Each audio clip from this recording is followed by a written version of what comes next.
Hello mga ka-listeners! Welcome back to Meta Talks. Ako nga pala si Anika Sofia Iguales, your host for today. At grabe, sobrang exciting ng topic natin ngayon kasi we're gonna talk about something na talagang nag-shape sa future ng internet, ang Web 3.0. Kasama ko ngayon sina Ru Jacob Cañete, Andy Habaga, at Raven Buena para tulungan tayong intindihin kung ano ba talaga itong buzzword to at paano nito binabago ang online world. Welcome to the show, Ru Jacob. So, simulan na natin. Alam naman natin ng Web 1.0. Yung early days kasi ng internet kung saan halos static lang yung website. Parang reading mode lang tayo noon. Walang masyadong interaction, kumbaga scroll and read lang. Parang digital newspaper.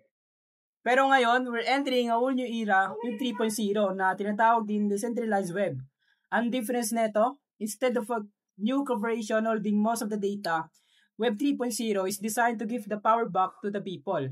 Powered siya by blockchain technology, artificial intelligence, at semantic data processing.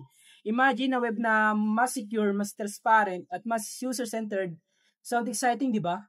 Exactly. Kumbaga, ang Web 3.0 is the next phase of the internet. Meron tong 4 na key features na super important. Nangunguna dito, ang decentralization data is spreading across the networks. Hindi lang ito hawak ng iisang company. Ang pangalawa naman ay ang true ownership na ikaw mismo ang may hawak ng digital assets mo like NFTs, tokens, or even your own identity in online.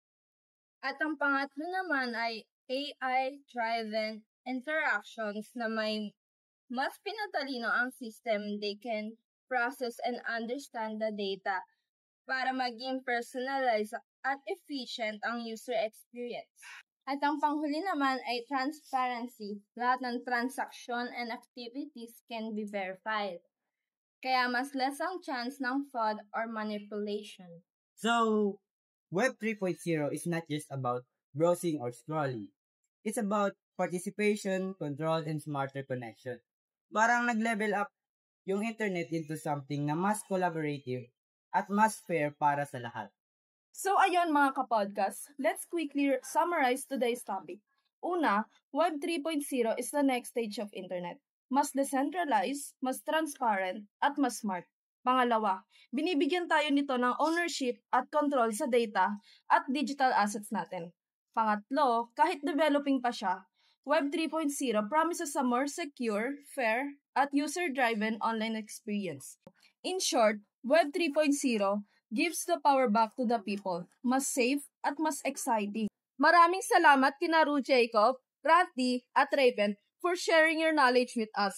Syempre, big thanks din sa lahat ng nanood sa amin. Sobrang na-appreciate namin kayo. If you enjoyed this episode, huwag kalimutang i-subscribe, i-share, at mag-iwan ng review para mas marami pa tayong mapag-usapan na interesting topics. So hanggang sa susunod, this is Anika Sofia Iguales, reminding you to stay curious, stay smart, and keep exploring the future of the web. Ingat kayo mga kapodcast!